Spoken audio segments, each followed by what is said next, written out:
to the November edition of Video Output. I'm Jackie Korchak. And I'm Debbie Heider. Video Output is a production of the radio and television class of the Parma City Schools. Tonight we'll take a look at some of the recent happenings at some of Parma's elementary schools. Take an in-depth look at the new computer resource rooms in the high schools and view our own satirical version of Thanksgiving on Gilligan's Island. But first, Video Output talk with Superintendent Marcia Harrison about the agenda for the future for the Parma schools.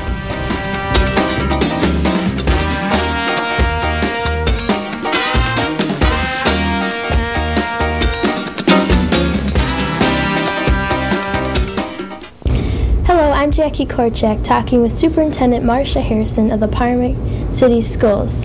She's talking with us today about the agenda for the future that will affect these schools.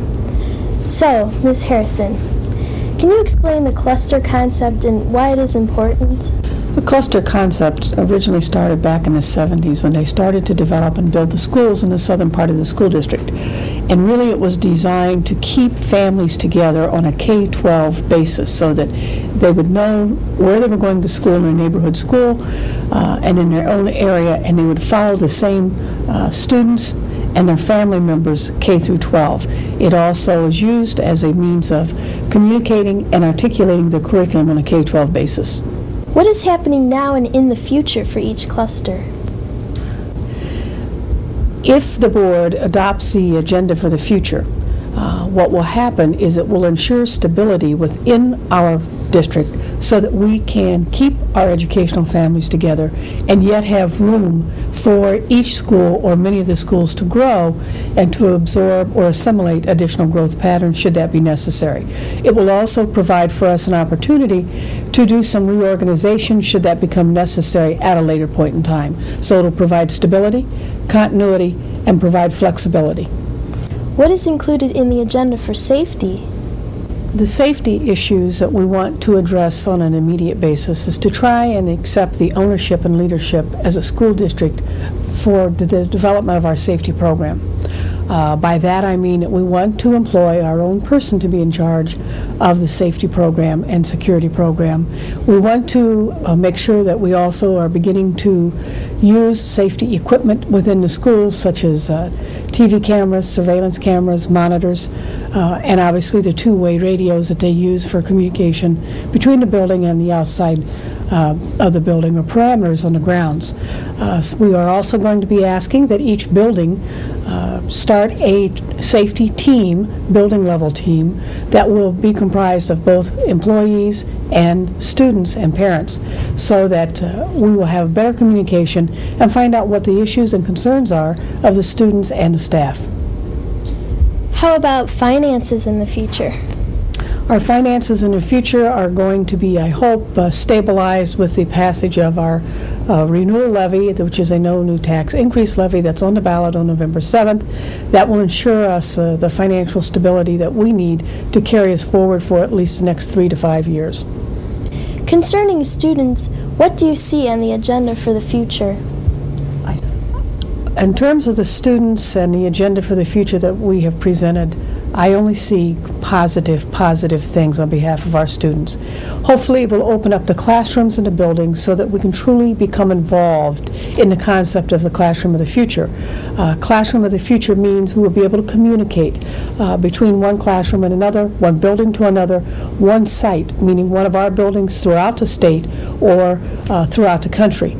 It will also mean that we would like our media centers so that they are electronically processed and operated so that students will be able to access data through a computer base anywhere in the world.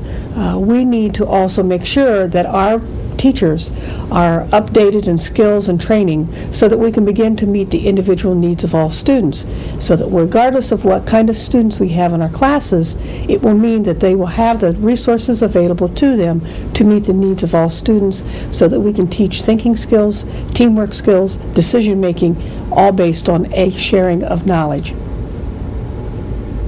Thank you, Superintendent Harrison. Thank you, Jackie. It's been a pleasure to spend time with you and members of this class, and once again, I'm just very proud of the work that our vocational students are always accomplishing, and it's an outstanding program. Thank you very much for inviting me and letting me be a part of this process. This has been Jackie Korchak for Video Output.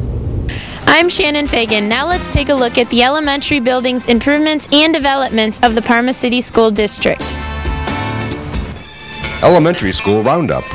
A time to find out some of the recent developments and happenings at a few of Parma's elementary schools.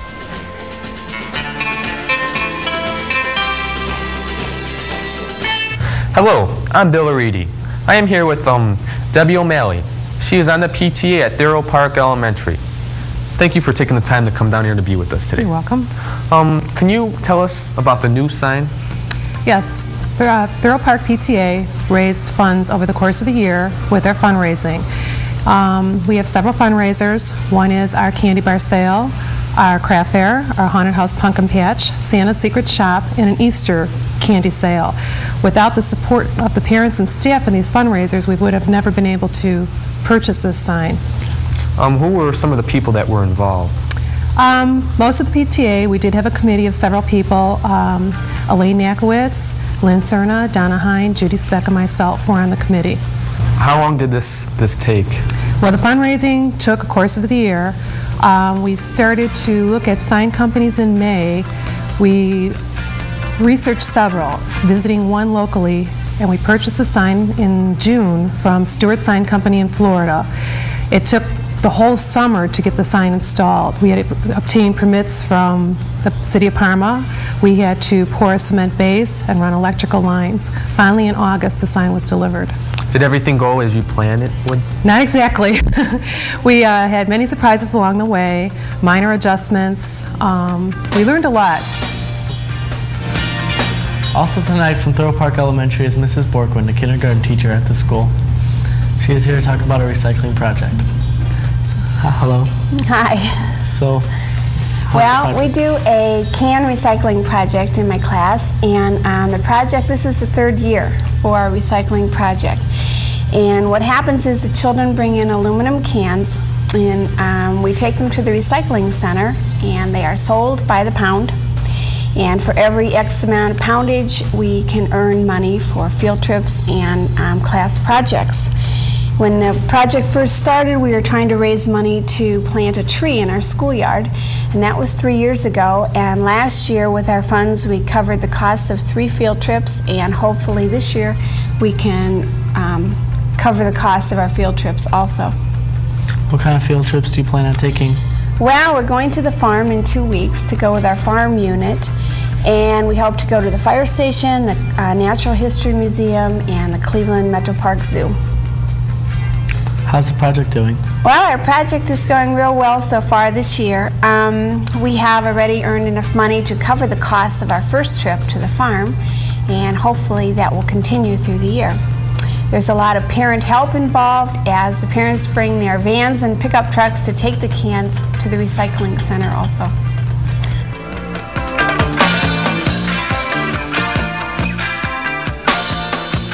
Hi, I'm Shannon Fagan, and we're here at Renwood Elementary School with Miss Bender. She's going to be discussing the Butterfly Garden Project. Miss Bender, what is the Butterfly Project that you're creating? The Butterfly Project started with our 4th grade study of the rainforest. We began studying the rainforest and learned how they were destroying the habitat, and we thought that we would like to create a habitat. We thought the butterfly garden would be a good choice because it was small. We could study the life cycle of the butterfly since its habitat is in our area, and we could see the whole life cycle of the butterfly in a small area. And how is it being funded? Well, to tell you the truth, Renwood Student Council held bake sales, and the money from the bake sales enabled us to buy a butterfly kit for every classroom in the school, so the students could observe the life cycle of the painted lady butterfly. How are the students reacting to such an unusual hands-on experience? They really love it. We had an assembly in the spring of last year, and the children released the butterflies, and they really enjoyed it. And the fact that the butterfly garden has stayed intact over the summer shows how much pride they take in it. Hi, I'm I'm Jackie Korchak here with Mrs. Goldberg from Green Valley Elementary School and 3 students. Ken Probucky, Lauren Bruns, Larissa Olson. They're here to update us on the wetland project at their school. So can you tell us a little bit about this project? It is a wetland sanctuary, but most of all, it's an outdoor classroom. It provides our students hands-on science experience along with anything else that we would like to do outdoors. Across the curriculum, we use our wetlands for art projects, for language arts, science, math. Is there anything new or different this year? Well, after the pond was established, the vegetation moved in quickly, and we have water lilies and sedges and some cattails. And other pond life has come to our project piece. We have frogs, dragonflies, and many microorganisms. Ducks and geese have become our regular visitors, and over the summer, we have even been visited by a great heron, blue heron, who has been fishing for food in our pond. Our wetland is surrounded by a split rail fence. Parents, grandparents, teachers, and students built an observation deck we now use for classroom activities. So what's in store for the future for this project? Well, in the future, we plan to plant more trees and line the pond with rocks and boulders. We've just harvested our crop of sunflowers for winter bird feeding, and we plan to extend our sunflower area and to create a community garden. We continue to use our area for music, science, art, and language. I hear you won an award recently. Can you explain that? Yes, it was the OBASA Award. It was the Ohio School Board Association Award. We were nominated by the Parma Board of Education because of innovative teaching leadership, and especially with this wetlands project. Project Peace has been a community effort.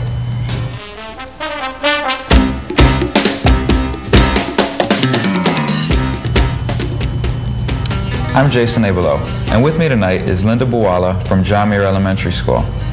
I understand there's an effort to plant trees at John Muir. Yes, there is. We have property that butts up against the back of a nursing home. And there used to be hundreds of trees that were planted there, and it looked very beautiful, and you didn't even know the nursing home was on the other side. Recently, the nursing home began an expansion and renovation project, and one of the first things that they did was to tear down every last tree that was on the property line. And we at John Muir, several of us got together and decided that we need to plant those trees again. Okay. Where's the money coming from for this project? We're holding several fundraisers, the first one of which will be a t-shirt sale. We're going to sell humanities t-shirts, and around Christmas time we plan to have a poinsettia sale, and we're trying to get things slated so that we're ready to go in the spring. How long do you plan to anticipate this to continue? We would like to have the initial groundbreaking occur around Earth Day. In April is also John Muir's birthday, so we would like to have some kind of a ceremony at that time. But we anticipate that the project may take about 2 years to actually complete. How many trees are needed? We'll need as many as we can get. We would like to probably have at least several hundred trees. Any particular types of trees? Our goal is to get trees that are native to the area so that they'll take root and grow naturally. We'd like to get some certain evergreen trees, maples, oaks, just things that are naturally found around here. Who's your visitor today here at DAG? Dougal Dixon. We are really excited. He's a dinosaur expert. He's written more than 40 books on science of many topics. He has his master's in geology from St. Andrews at Fife. He has come to us from England, and one of his best-selling books is Dougal Dixon's Dinosaurs, has been translated into 10 different languages and is now available in 18 different countries, and has won the Children's Book Award. So we're really excited to have him. Does he only write about dinosaurs, or does he have a wider variety of subjects? His undergraduate work was in geology, so of those 40-plus books he's written, some have been for children on dinosaurs, but he does also write on paleontology and geology and basically the earth, because that's what he's loved. He's done a lot of traveling.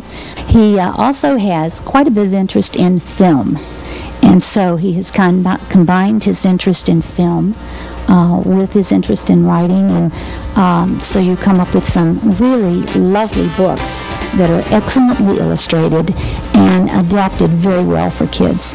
The sixth graders in Parma City Schools study paleontology and fossils, so we are really excited to have him here as a scientist first, and secondly as an author.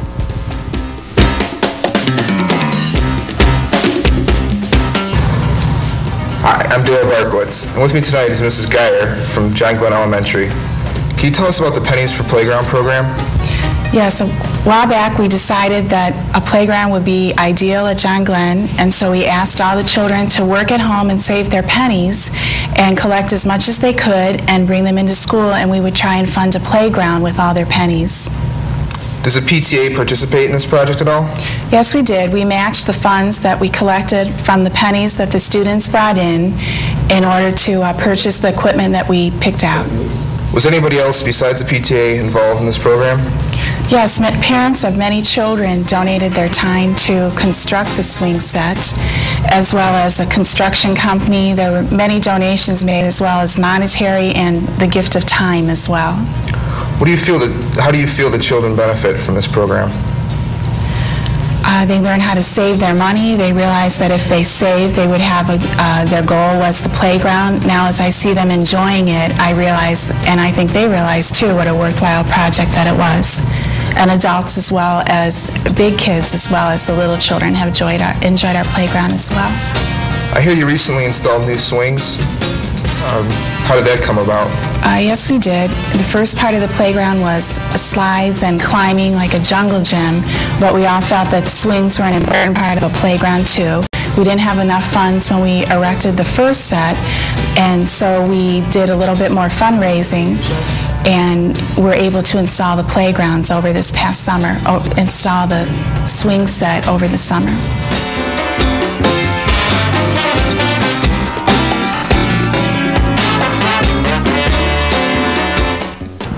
This year, the three Parma schools instituted what is known as the Computer Resource Center. To find out what that is and what it does, Video Output's Debbie Hyder spoke with Normandy's Computer Center Specialist, Debbie Kennedy.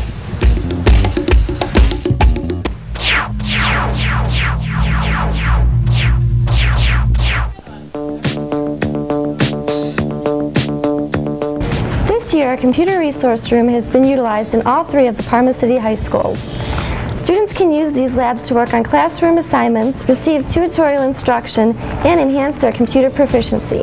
Here with me today to tell us a little bit more about this is Mrs. Deborah Kennedy. She's the Computer Science Resource Specialist and the Computer Science Department Chair for the Normandy Cluster. Why was this new computer resource lab developed?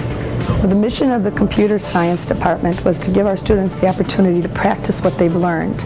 We don't want them to think that they can only use computers inside their computer classes. We want them to use the computers in all the other curricular areas. It was also developed to help teachers to get the vital help they need in order to incorporate technology into their lesson plans. They can bring a class down to the lab and get help both before arriving, help from me in making lesson plans using the technology, and also once they arrive, the specialist is there to assist them in any way that they can. How is a student able to participate in this new program? Well, the lab operates on a varying schedule. It depends on which classes have reserved for which periods.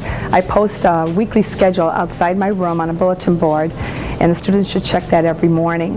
They can come in during their study halls, during their lunch periods, during the activity periods. Even on their lunch periods, they could eat the first half and come up the second half. All they have to do is show up, and they can be in here working and learning. What type of equipment and software do the students work with? Well, we have 30 computers in here, including one multimedia. We have 8 printers. One's a laser. We have 6 printers that will print in color and 1 dot matrix printer. Our multimedia computer has internal modem. It has a CD on it. It's a Pentium computer. It's also connected to a color display panel that will reproduce anything on the screen on a large overhead screen for a whole class to see. That computer comes on wheels, and we can use it in another classroom as well as in the lab. The software we have in here is the same as the software that they use in the computer science classes. They have Works where they can do word processing, databases, and spreadsheets. They have a desktop publishing program. They have career programs. They have software to practice for the 9th grade proficiency test, and a lot more. Can the students get on the internet from the research lab? Yes, we have a phone line in here, and we have 2 modems. They have a connection to WVIZ through Learning Link that they can see the internet in a text-based form, and they can practice email and discussion groups. We also have a Netscape connection in here where they can see it in a graphically oriented form. They like that a lot better. Together with libraries, researching tools, and all the research they can do in there, and connecting with sites out of the school through the internet here and in the media center. The project should be fantastic this year. I think the teachers will be very pleased. How does Parma compare to other school districts in the computer age? Well, I think we're way ahead of everybody else. We have the number of stations and the hardware and the software necessary to tackle some difficult tasks for them. I think probably the idea of having the resource specialist there to help the students and guide them and give them a little extra instruction, and to help the teachers especially also, is a step far beyond anybody else. I think they're looking at us and taking notes on what Parma is doing now. What are some of the departmental goals for students and staff? Our primary goal is to give the students the ability to be able to use the technology and develop these skills as thoroughly as possible. I'll have a student come in here and do an assignment to the best of their ability, then I'll always try to take them that one step further to try to teach them something new that they don't know yet. Also, another goal is to help the staff here, teachers and administrators, no matter what their job here at Normandy, to be more computerized and make their jobs easier and more interesting to our students. Thank you, Mrs. Kennedy. For video output, this is Debbie Hyder. It's November, and November means Thanksgiving. And since we had a few extra minutes on this edition of Video Output, we decided to bring you a skit set to the theme of Gilligan's Island. Minnow would be lost. The ships aground on the shore of this uncharted desert isle, with Gilligan, the skipper too, a millionaire and his wife, the movie star, the professor and Mary Ann, here on Gilligan's Island.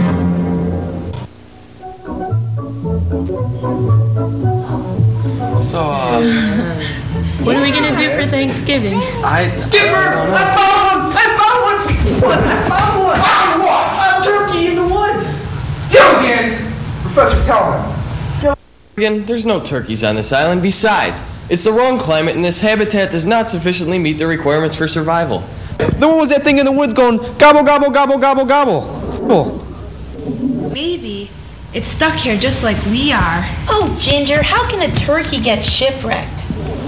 Gobble, gobble, gobble, gobble, gobble, gobble, gobble, gobble, gobble. Wait a minute. It appears Gilligan's right. There must be a turkey on the island. Oh, lovely. Maybe we can catch him and have Thanksgiving dinner. Oh, Thurston, what a marvelous idea. We can invite all the island natives just like the first Thanksgiving. Great idea, Mr. and Mrs. Howell. Do you have any ideas how we can catch him, Professor? Well, I suppose I could make a turkey trap out of coconuts. It might be kind of hard, but I could probably do it. What a good idea! Let's go, Skipper! Wait, I have a splendid idea. We shall split up into groups and have a contest and try to catch this gobbler. What a splendid idea, Thurston. Hey, the person who finds a turkey first wins a prize. And the prize can be an extra helping of coconut and cranberry dressing. Coconut cranberry dressing. Coconut cranberry dressing. Awesome. Coconut cranberry dressing, super. Coconut cranberry dressing, oh boy! Coconut cranberry dressing, fit for our palates. Coconut cranberry dressing, nutritious and healthy. Coconut cranberry dressing tastes great. Coconut cranberry dressing. Well, what are we waiting for?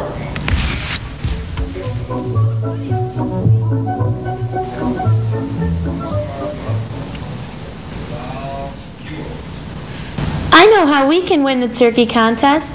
We'll make a turkey recipe out of corn and coconut. It'll be great. That way the turkeys will be lured to us. When I was back on the farm before we got shipwrecked, my turkey recipe won first prize in the county fair. Well, that sounds great. But I've never attracted any turkeys before. Show me how it's done, Marianne.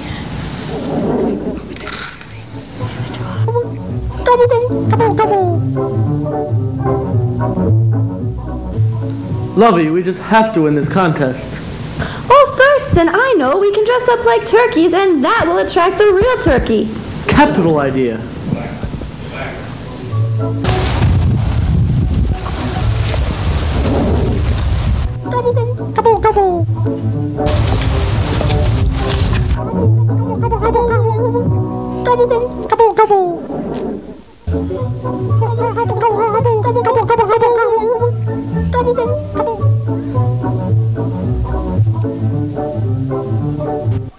Hey, little buddy, let's split up, and then we'll have twice the chance of finding the turkey. Good idea, Skipper. You go that way and I'll check the trees.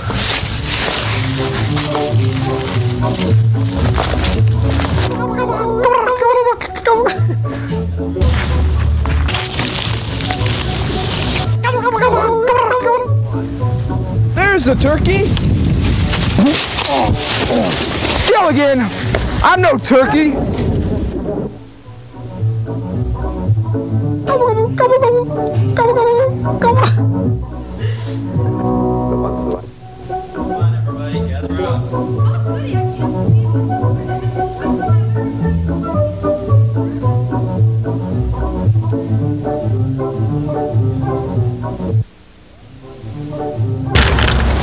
We're out of time for this show. See you next month on Video Output. Happy Thanksgiving!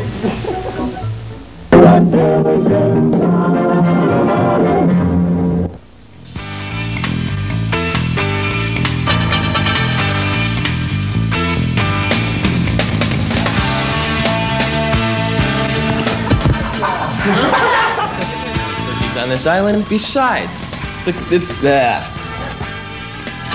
Oh, Thurston, that would be marvelous. We can invite all the island natives.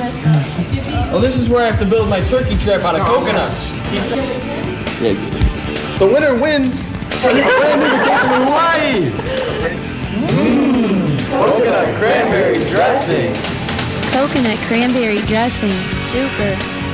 Coconut cranberry dressing, oh boy.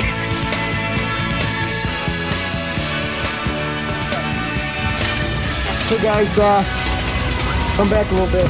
Move up a little bit, kid. 3, 2, 1. Hey, little buddy, let's split up, and I think we'll have twice the chance of finding the turkey. Good idea, Skipper. I'll go that way 9. You check.